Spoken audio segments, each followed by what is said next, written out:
Assalamualaikum warahmatullahi wabarakatuh. Sobat Sidika, kembali lagi bersama saya Griselda pada podcast Sidika seputar informasi Dinas Kesehatan Kota Kediri. Pada episode yang ke-22 ini dalam rangka memperingati Hari Jadi Kota Kediri, karena Kota Kediri dinobatkan sebagai kota paling bahagia se-Indonesia, maka kita spesial mengundang narasumber yaitu Dr. Novi Agung, spesialis kedokteran jiwa. Selamat datang dokter di podcast Sidika. Ini baru perdana kesini ya dokter ya. Iya. Semoga nanti kedepannya bisa diundang lagi kesini ya dokter, berkenan untuk mengisi materi di podcast Sidika. Iya, oke. Ya. Kita akan bincang santai tentang apa dokter? Tentang sehat jiwa. Sehat jiwa, ya. Nah, oke. Baik dokter, sebenarnya definisi dari sehat jiwa, atau kita bisa dikatakan jiwa kita sehat dan kita sedang sakit jiwa itu apa dokter? Oh ya, oke. Terima kasih. Saya panggil Mbak Elda aja ya. Oke, ya. Selamat siang. Iya, tentang sehat jiwa. Tadi kan ini kita juga memperingati ulang tahunnya Kota Kediri ya, yang semboyannya bahagia bersama ya. Sebenarnya bahagia itu juga salah satu penanda seseorang juga sedang berada dalam keadaan sehat jiwa ya. Kalau ngomongin sehat jiwa itu seperti apa orang yang dikatakan sehat jiwa itu ya, baik secara Undang-Undang Kesehatan Republik Indonesia ataupun WHO, itu sebenarnya sehat jiwa itu adalah suatu kondisi di mana seseorang itu bisa berkembang dan dalam kondisi sejahtera. Sejahtera dalam hal apa? Sejahtera dalam hal fisik, mental, spiritual, dan sosialnya. Jadi tidak hanya dalam satu aspek saja bahwa sehat jiwa itu psikologisnya dalam kondisi baik, tapi terlingkup dalam 4 hal itu ya. Tandanya apa? Jadi pada saat orang mengalami dalam kondisi sehat jiwa di mana fisiknya baik, mentalnya baik, spiritualnya baik, dan sosialnya baik, orang itu akan sangat mampu menyadari potensi dalam dirinya.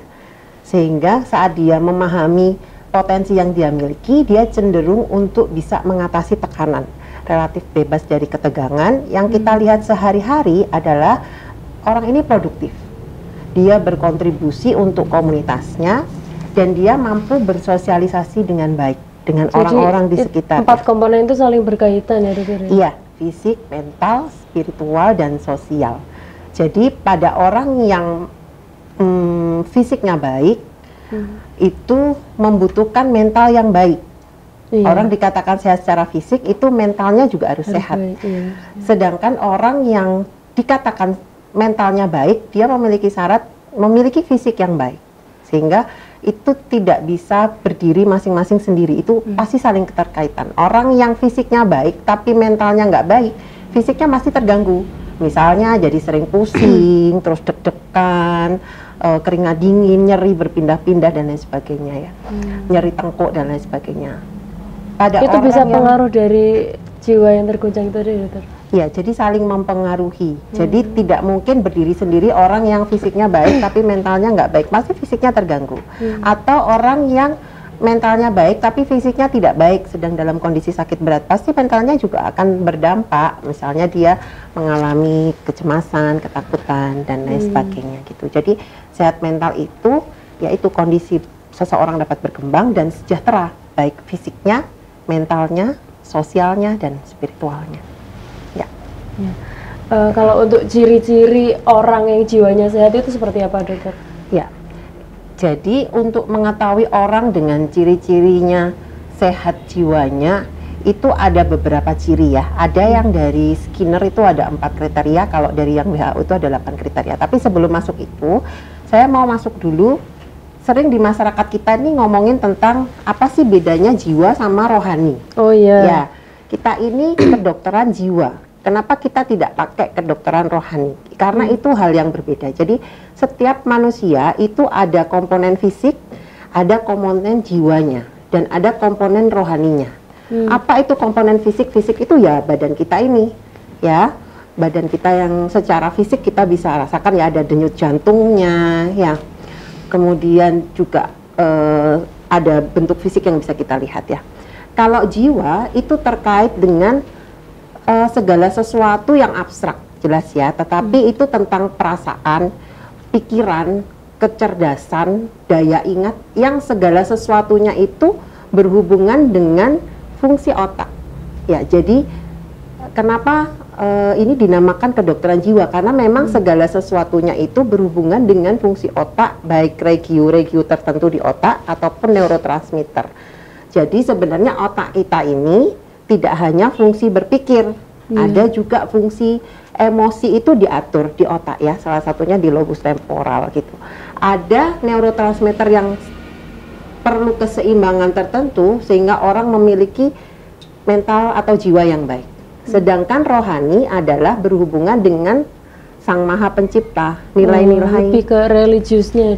Betul, lebih ke spiritualitas. Spiritualitas itu adalah bahwa keyakinan segala sesuatu itu pasti berhubungan dengan Sang Pencipta, itu namanya spiritualitas. Dan nilai-nilai itu yang dinamakan rohani.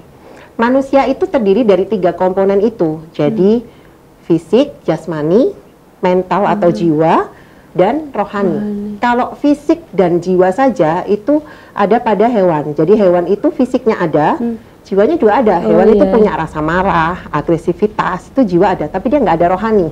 Jadi manusia itu punya 3 komponen itu. Ya, jadi fisik, jiwa, dan rohani. Ya, kalau kedokteran jiwa itu berhubungan dengan kejiwaan, bahwa segala sesuatu terkait dengan regulasi di otak, baik regio lobusnya atau neurotransmitternya. Nah, nanti kalau ada waktu lagi kita akan ngomong tuh kenapa yang sakit jiwanya, perasaan, emosinya kok diminumi obatnya lari kemana misalnya ya. Ya, sering masyarakat tanya begitu. Nanti kita akan ada sesi itu. Tapi di siang ini kita batasin dulu. Saya mau kenalan dulu nih sama masyarakat terutama di Kota Kediri ya, bahwa jiwa itu, kedokteran jiwa itu sesuatu yang memang sangat ilmiah dan memang ada ilmunya gitu ya, nggak melulu abstrak gitu ya. Ya, itu yang kita belajar dulu tentang jiwa sehat itu kayak apa sih, nanti yang nggak sehat kayak apa sih, supaya nanti kita step-stepnya supaya jiwa kita sehat itu seperti apa, nanti kita bahas di sini. Kita bahas kasih itu dulu ya. Nanti kalau tema-tema berikutnya kalau ada kesempatan ketemu, saya pasti jelaskan tuh tentang bagaimana regulasi otak dan lain sebagainya yang terkait dengan jiwa, karena jiwa itu memang sangat terkait dengan fungsi otak ya. Berarti jiwa dan rohani itu 2 hal yang berbeda ya, Dok? 2 hal yang berbeda tapi saling berkaitan satu sama lain pada saat kita sebagai seorang manusia. Nah, kalau tadi pertanyaannya Mbak Elda tentang apa sih gejala atau ciri-ciri orang-orang yang memiliki mental yang baik, jiwa yang baik gitu ya. Nah, kalau Skinner kita punya 4 kriteria ya. 4 kriteria itu, yang pertama, seseorang yang mentalnya baik, dia itu bisa menerima dirinya sendiri. Dia itu tahu. Berarti, kalau insecure itu berarti nggak bisa menerima dirinya sendiri. Itu termasuk ya mungkin salah satu bagian dari orang yang mentalnya masih belum sehat betul ya. Yang pertama, dia bisa menerima dirinya sendiri. Dia tahu potensinya apa, dia tahu batas kemampuannya seperti apa, sehingga dia tidak terbawa dalam kondisi yang membuat dia menjadi terlalu banyak tuntutan dalam kehidupannya. Dia tahu, saya ambil ini, saya tidak perlu ambil ini, saya tidak mampu ambil ini, itu dia tahu batasnya. Mampu menerima diri sendiri ini juga termasuk orang-orang yang sangat percaya sama kemampuan dirinya. Jadi dia percaya diri. Jadi dia tidak minder sama kekurangannya, karena dia tahu batas dirinya itu seberapa gitu. Sehingga dia bisa mengelola emosinya, dirinya tidak terlalu kaku, fleksibel dan adaptif. Kita ingat ya, waktu pandemi Covid itu kan perubahan tuh terus terjadi ya. Nah, pada orang-orang yang tidak fleksibel, yang biasanya kerjanya harus begini, terus tiba-tiba ada aturan berubahnya. Orang yang mentalnya baik, bisa menerima dirinya, itu salah satu gejalanya dia adaptif. Setiap ada perubahan, dia berupaya untuk beradaptasi dengan baik dengan itu, dengan konstruktif. Yang kedua, dia itu diterima oleh orang lain. Orang yang sehat mental itu diterima dengan orang lain. Dia disukai sekitarnya, dia disukai keluarganya, teman-temannya. dia kalau menjadi karyawan, dia bisa jadi leader, memimpin sekitarnya, tapi dia juga menjadi bawahan yang baik. Ya, dia pemimpin yang baik, dia juga menjadi bawahan yang bisa baik. Bisa di segala posisi ya? Iya, iya, termasuk memimpin dirinya sendiri. Yang ketiga adalah orang yang sehat mental itu efisien. Kalau bekerja itu dia efisien. Jadi dia itu punya kemampuan untuk berkonsentrasi baik. Itu kenapa kalau tadi salah satunya sehat mental adalah bebas dari ketegangan, kecemasan. Karena pada orang-orang yang tegang dan cemas susah untuk konsentrasinya. Ya, orang efisien dalam pekerjaan tuh dia punya daya konsentrasi yang baik, dia orangnya cukup tenang, dia bertanggung jawab, tugas-tugasnya bisa selesai dan dia dipercaya untuk melakukan sesuatu hal. Akhirnya produktivitasnya tinggi. Ya, ya. Dan yang keempat, dia bebas konflik dalam dirinya.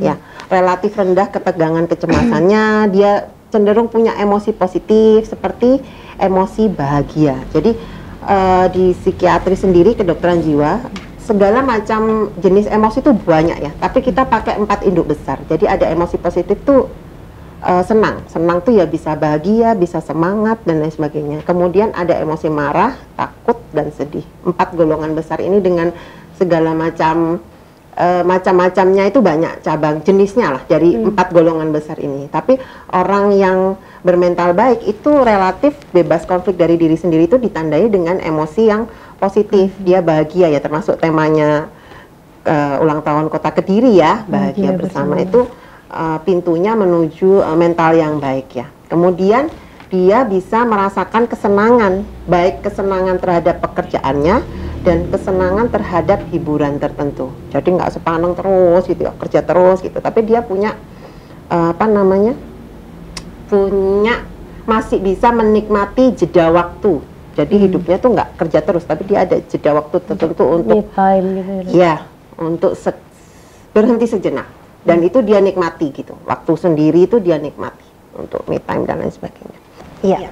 Jadi kalau ciri orang kesehatan, orang dengan sehat jiwa ya, mentalnya baik itu selain dari 4 kriteria tadi, ada yang menurut WHO itu ada 8 poin ya, ada 8 kriterianya. Yang pertama itu biasanya orang-orang yang bermental baik itu dia relatif bebas dari ketegangan atau kecemasan ya, relatif bebas dari emosi-emosi negatif ya. Yang kedua, dia itu bisa menerima dengan mudah hal-hal yang tidak sesuai apa yang dia harapkan atau kekecewaan, itu cepat dia bisa terima.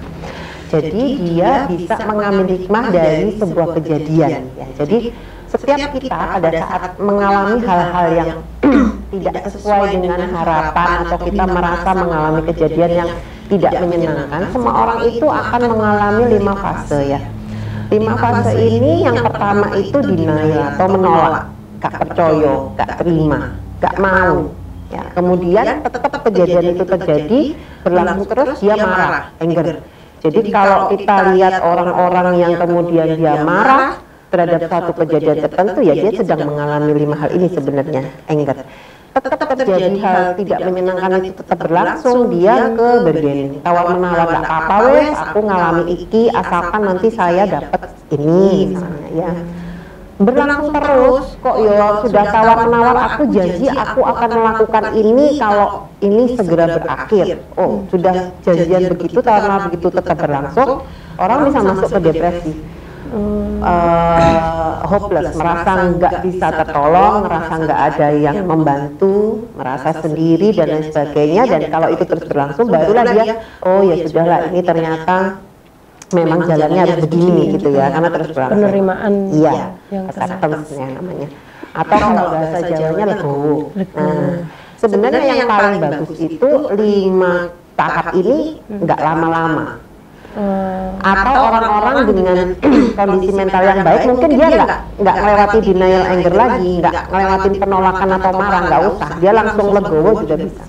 Dan ini posisinya naik turun. Nah, orang yang mentalnya baik itu dia bisa menerima kekecewaan, hal yang tidak menyenangkan, apapun yang terjadi itu dia bisa terima itu, dan dia bisa ambil pelajaran dari situ. Walaupun itu butuh waktu ya, untuk sesuatu itu pasti ada hikmah baiknya gitu, butuh waktu. Tapi orang yang bermental baik dia relatif cepat untuk bisa menerima kejadian dan berpikir positif, ini pasti ada hikmah baik itu.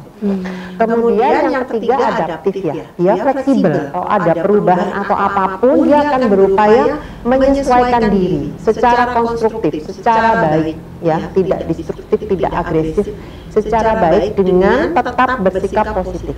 Walaupun realita yang dia dapatkan itu kondisinya tidak baik atau dia merasa itu suatu kondisi buruk ya, kejadian buruk misalnya, itu dia bisa adaptif dengan itu.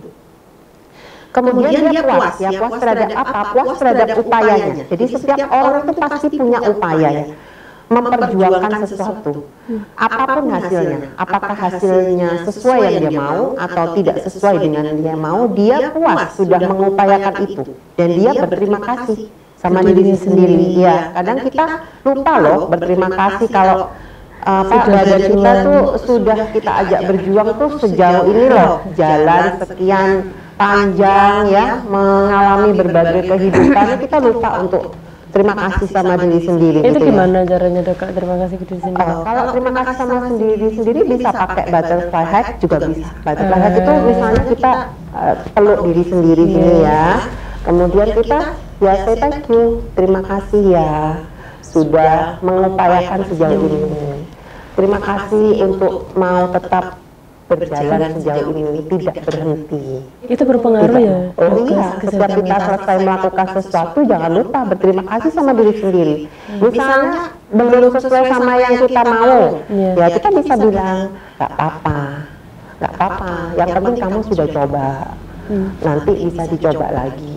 Yang penting sudah mengupayakan. Terima kasih untuk mata kita yang sudah bisa melihat, mau membaca, mau mendengar. Untuk jantung kita yang tidak pernah berhenti berdetak, kaki kita yang kita ajak mau untuk melangkah gitu ya.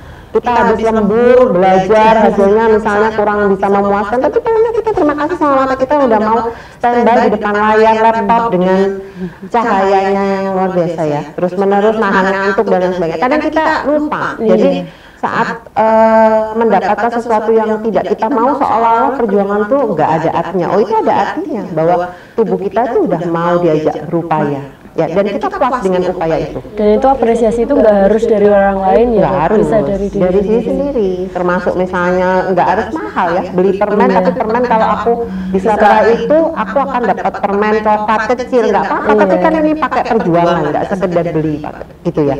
Nah gitu, jadi apresiasi diri sendiri itu penting, perlu ya, kita puas dan puas untuk memberi daripada menerima. Orang yang mentalnya baik itu dia puas untuk memberi, bukan untuk tidak dominan untuk menerima, tapi dia lebih dominan memberi ke sekitar. Itu berhubungan sama tadi, seseorang yang mentalnya baik dia berkontribusi terhadap sekitarnya ya. Kemudian dia bisa berhubungan baik dengan orang lain secara tolong menolong dan saling memuaskan. Jadi saling memuaskan itu salah satunya dia itu ya itu tadi, senang memberi, punya daya kasih sayang yang besar terhadap sekitarnya, itu mentalnya baik. Kemudian kalau terjadi konflik antar orang lain, dia akan memilih penyelesaian yang konstruktif, ya, yang kreatif konstruktif, menghindari agresif, bagaimana dia win-win solution. Jadi nggak aku menang kamu kalah, atau aku kalah kamu menang. Ya gimana caranya? Itu namanya asertif ya. Jadi mengupayakan penyelesaian yang sama-sama menguntungkan kedua belah pihak. Dicari jalan tengahnya lah. Nggak kuaku pokoknya harus begini gitu ya, satu ke kiri satu ke kanan, akhirnya kan ini jadi sama-sama mau menang ke tengah supaya dapat jalan tengahnya. Yang terlalu ke kiri ya sedikit ke kanan, yang terlalu ke kanan sedikit ke kiri, nggak kaku kengkeng yang kiri pokoknya harus begini, pokoknya harus begini ya. Jadi orang yang bermental baik itu cenderung dia mengupayakan hal-hal konflik itu dia caranya tetap damai, rukun dan ya, dan win-win solution, sama-sama menguntungkan dua belah pihak. Nah, itu kurang lebih ciri kesehatan mental yang baik ya. Nah, tadi kan sempat menyinggung tentang produktivitas. Relasi antara produktivitas dengan interaksi sosial kita dengan orang lain itu ada apa enggak sih, Dok? Oh ya, pertanyaannya bagus ya. Ada banget. Jadi kita ini sebenarnya ya, kenapa relasi interpersonal, bagaimana kita berinteraksi dengan orang lain, kita produktif berkontribusi dengan sekitar itu. Kenapa kok itu masuk dalam salah satu penanda gangguan mental, kondisi mental yang baik, ya. Jadi sebenarnya semua orang ini berperilaku tuh sesuai kebutuhan. Ya, kita ini berperilaku sesuai kebutuhan kita, lepas dari benar dan salah. Jadi maksudnya begini, contoh ya, orang-orang yang melakukan kriminalitas itu sebenarnya dia tahu kok ini tuh benar atau salah. Dia tahu itu salah. Itu kenapa kadang kalau kita melihat interview kayak misalnya Freddy Budiman, saya sebut nama ya, itu ya, dia akan bilang cukup saya aja yang begini, anak saya nggak usah. Kalau bisa nggak kayak saya. Jadi dia sebenarnya tahu benar salah, tapi orang berperilaku itu berdasarkan kebutuhannya. Yang mendesak dia, dia melakukan itu. Jadi kalau kita melihat seseorang berperilaku tertentu, itu sebenarnya ada kebutuhan di balik itu yang dia mau penuhi sebenarnya. Entah apapun itu ya, dia melakukan itu menjadi gembong narkoba dan sebagainya, entah apapun itu.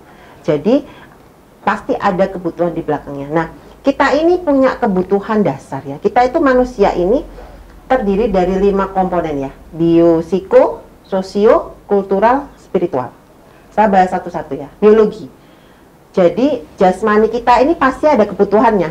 Dan itu kita penuhi ya. Dengan sandang, pangan, papan ya. Makanan, kemudian asupan yang baik, oksigen, tempat tinggal, dan lain sebagainya. Itu fisik, secara fisik.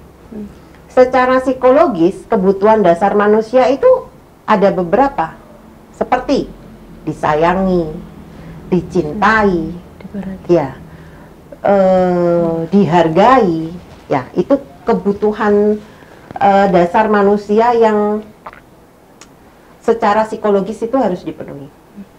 Kemudian secara sosial, ya, secara sosial orang tuh punya kebutuhan juga dilibatkan. Kemudian dia punya otonomi kemandirian, itu kebutuhan dasar. Kemudian ada juga secara kultural, di mana kita ini butuh untuk berperilaku sesuai nilai-nilai kultur setempat, budaya. Ya. Kemudian ada spiritual, jadi perilaku-perilaku yang menghubungkan kita kepada Sang Pencipta. Nah, semua orang itu sebenarnya berperilaku itu untuk memenuhi kebutuhan ini. Nah, kebutuhan-kebutuhan dasar itu ada yang bisa dipenuhi orang dengan sendiri, ada yang tidak bisa.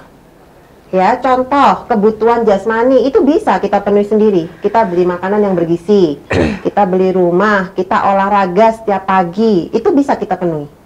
Kemudian kultural spiritual, kita berperilaku sesuai kultur tertentu, kita punya nilai spiritual yang baik, kemudian kita melakukan religi itu ritual-ritual keagamaan, misalnya sholat, puasa, datang ke tempat ibadah, ya itu bisa kita penuhi sendiri. Ya. Tapi kebutuhan psikologis dan sosial itu tidak bisa kita penuhi sendiri.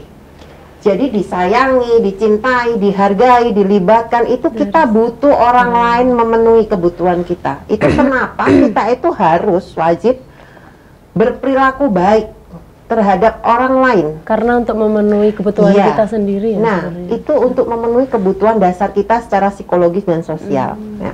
Jadi perlunya kita berrelasi yang baik. Itu kenapa relasi yang baik, berhubungan baik sama orang lain itu salah satu komponen sehat jiwa, karena dia dalam rangka memenuhi kebutuhan psikologisnya itu. Pada orang-orang yang mengalami emosi negatif terus menerus, sedih terus, takut terus, cemas terus, marah terus, senggol, bacok, sensitif, ya, tersinggungan, nesuan, gampang salah paham. Ya, itu sebenarnya menandakan dia ada kebutuhan psikologis yang nggak terpenuhi. Nah, itu terus-menerus nggak terpenuhi.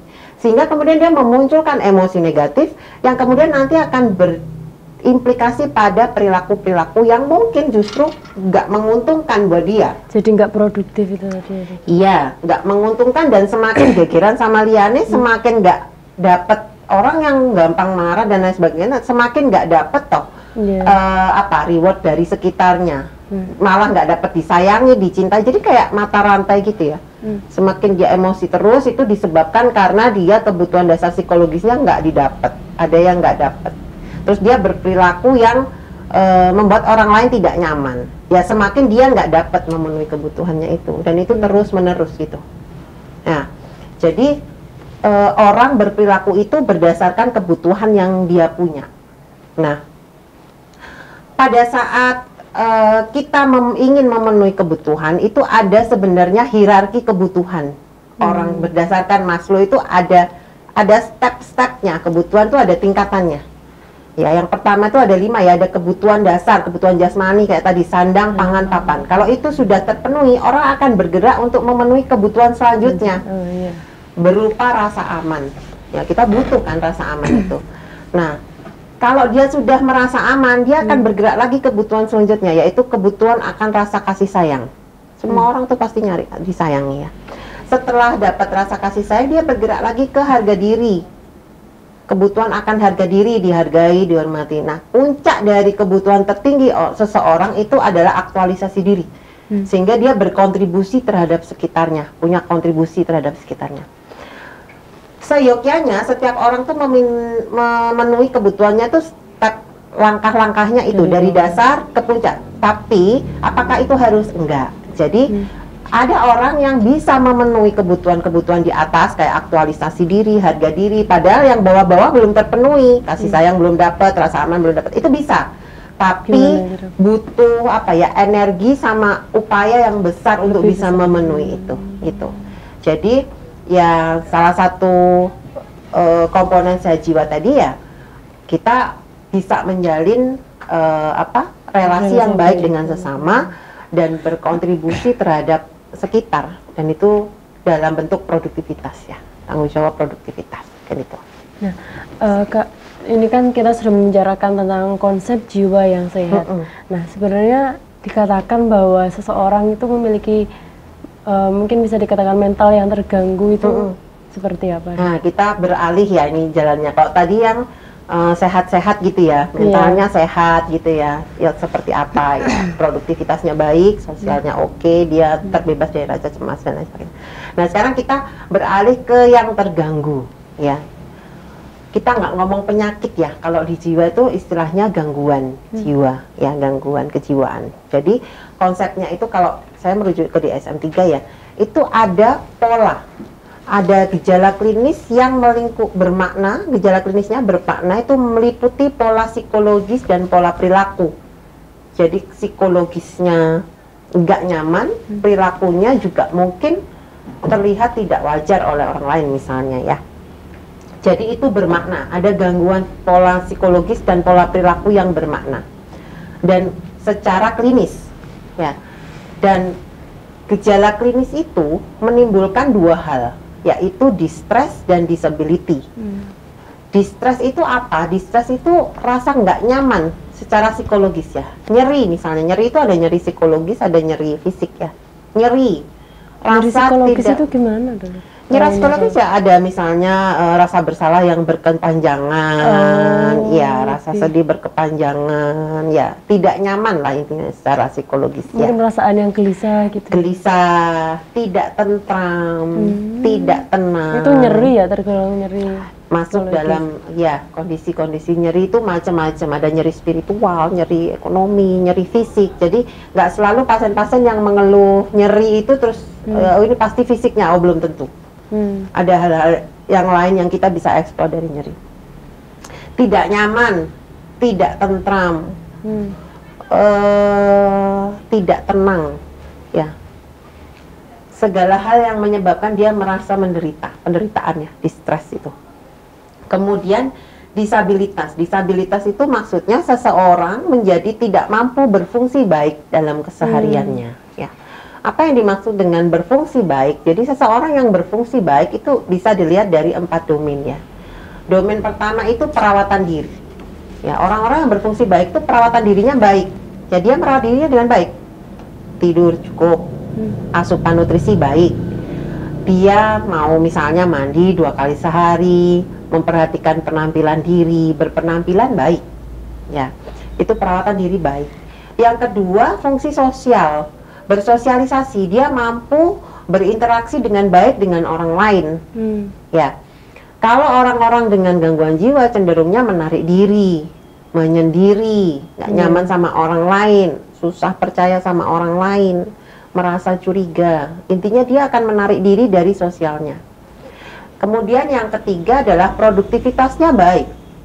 Pada orang yang disabilitas ini produktivitasnya nggak baik, dia turun, gangguan konsentrasi. Sekali lagi, otak ini fungsinya selain berpikir juga merasakan emosi tertentu. Pada saat emosi tertentu negatif dominan, maka dia akan mempengaruhi bagaimana proses otak itu menjalankan proses pikir yang logis, dan daya kognitif atau proses berpikir itu akan terganggu. Salah satunya adalah gangguan memori atau daya ingat, jadi gampang lupa, kemudian susah untuk konsentrasi. Pada golongan usia muda biasanya gangguan konsentrasi ini justru menjadi pintu masuk depresi yang terselubung, yang bukan dalam bentuk rasa sedih, justru pintu masuknya. Biasanya kalau mahasiswa justru tugas akhirnya nggak selesai-selesai, pengennya ngerjain, pengen selesai tapi konsentrasi nggak bisa. Itu berbeda dengan malas.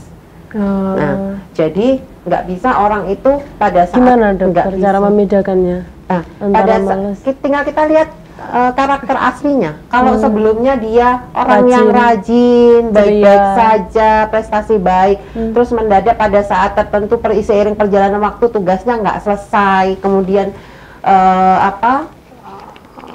butuh waktu lebih panjang sama masa studinya terganggu dan lain sebagainya.